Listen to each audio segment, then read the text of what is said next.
morning, scholars. I am Margarito Salanyo, Planning Section Chief.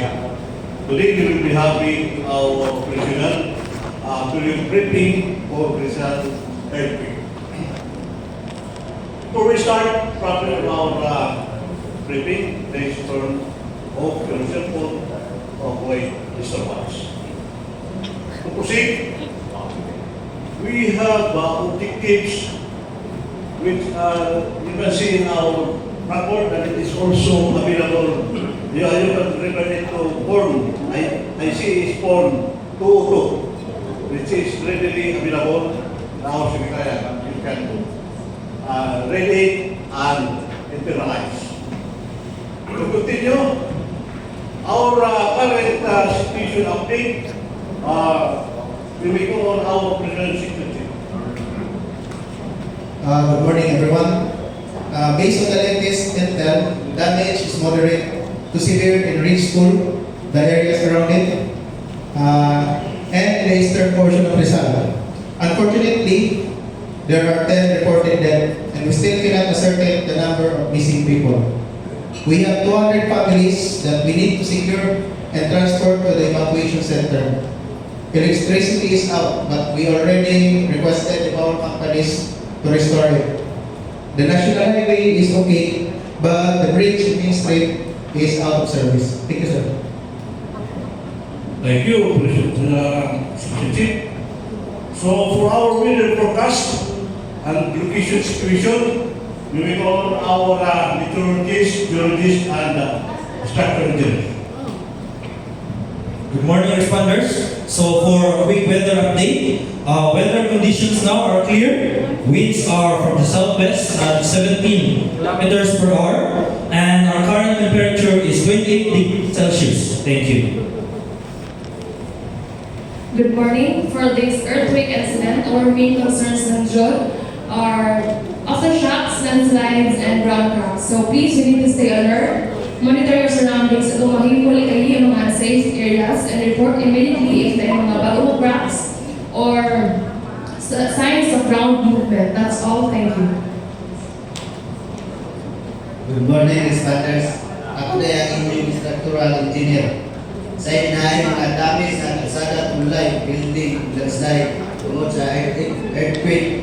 Kung kinahanglan na o heavy equipment o operators, thank you. Thank you. To proceed, our professional assignments will be discussed by our Thank you again, sir. For the assignment, Division Alpha, sir, for data, sir. Your task to conduct SR operation, the bridge school, and the areas around it, establish medical aid station. We assign codes in the map, as you can see. So, please refer to your 204s and map in your IIPs. So, sa Division Bravo, Ma'am Marian, ma'am, your Division Bravo is tasked to establish medical aid stations sa evacuation center, provide relief goods and education to IDPs. You are given the fire truck for water rationing purposes. So, Sir, Popolo, sir, the security group. Your group is tasked monitoring in maintaining law and order at Rizal. However, we have security posts in the warehouse, the base, the staging area, and the ICT. So we should post for police unit in every security post. So for the evacuation group, Sir Pepe, sir. Here. Yes, sir. We have assigned a vehicle for Division Alpha and Division Bravo. Please refer to your 204s regarding the unit assignment. Yes, sir. Yes, sir. Sir Wilson, sir. Sir Wilson. Your group should focus clearing the eastern part of the Rizal, focusing on the national highway, eventually going westward. So we should focus on the national highway. Sir Erwin, sir, for the restoration, you're given two teams, Telco 1 and Telco 2. The Telco 1 should focus on Division Alpha 1 area. Division Alpha 10, and the warehouse. So, tatlong areas sa Division Alpha focus tayo. At yung 10 po to, Division Bravo 4, here near the base. Division Bravo 14, the Municipal Hall and the Evacuation Center. If there are any questions regarding your unit assignment, please refer your 204s and map regarding your unit assignments. Thank you. Thank you, Mr. Secretary. So the respondent do not be confused between the divisions of personnel, of responders, and the division of conditions. We divided our division for easy identifications. So to continue, for safety briefings, we have our safety action. Good morning. Good morning, responders. Remember, we're going to case hydration and situational awareness. Report near misses immediately. Was for the polling object and sustainable and stable structure. Down power lines and slippery ground condition and aftershock. Thank you. Thank you, safety officers. For our logistical search, we will call our logistic section chief.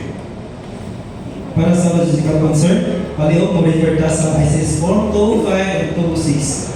Siguruhan na aduna kini ng tubig, ang pagkawan ni pagkatod ka sa respective post, ang fuel resupply, maabot by 1400 hours, ang medical unit tents dapat operational o ang communication equipment properly checked o dapat functional. Ang lumang ka food bags, padulong nagikan sa regional hub ng salamat. Thank you, logistic section chief. For our financial concern, may we call our finance section chief.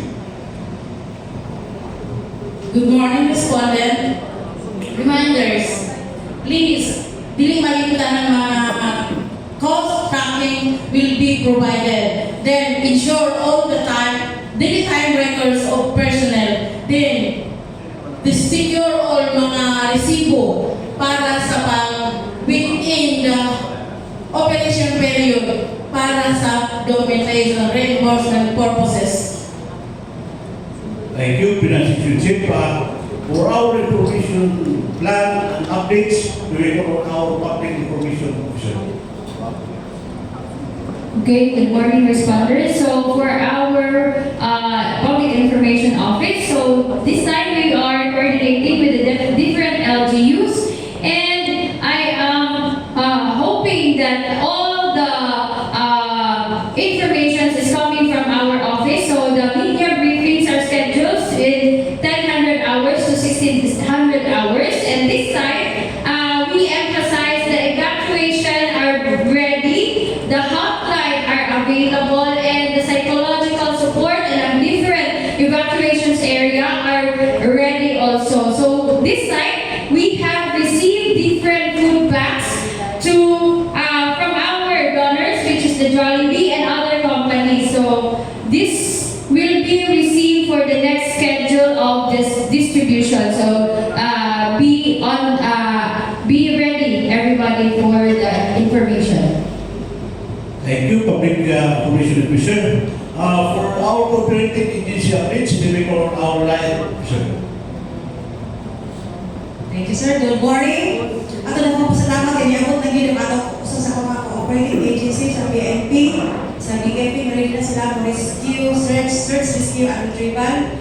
Kung dahil sa mga ato coordination sa uban ng mga cooperating agencies like the SWD, ug sa mga non-government organizations like CARE and Red Cross, ug usab sa mga socially responsible group ang individuals like DBSN and Open Rose. So, kung tungod yan na dahil maabot karong hapon, maabot ang mga relief goods gikan sa DBSN and Open Rose lumagtakan.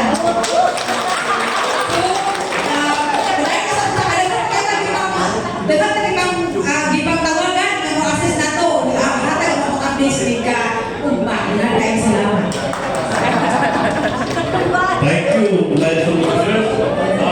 Pushing documents, we will call our incident commander.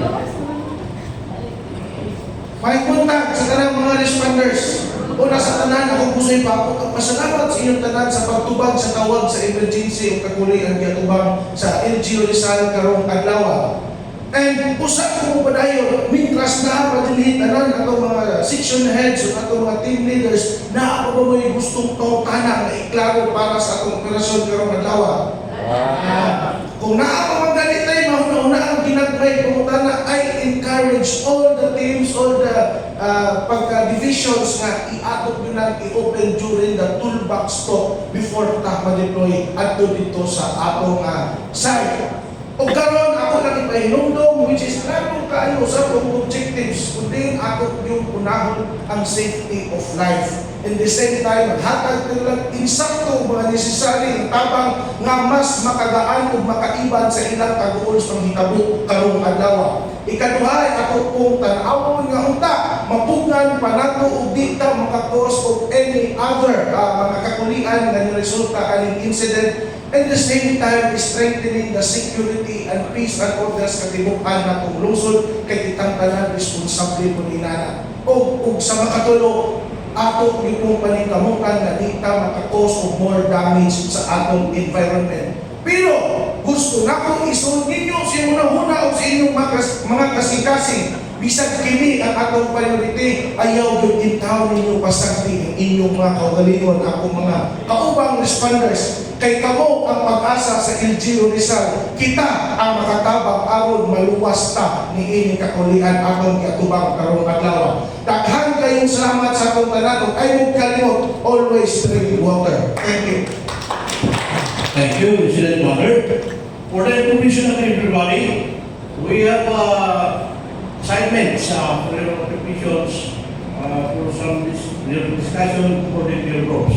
So, Division A will occupy tent number 1, Division B will occupy tent number 2, and the evacuation group will occupy tent number 3, and the security group will occupy tent number 4, while the clearing operation will occupy the tent number 5, while the restoration group will occupy tent number 6. And remember also that tomorrow we will be having our second occasional period briefing at exactly 500 hours. The same video. Do not feel to attend. 100% attendance is a must. So you can now turn on your cell phone for an important communication. Thank you.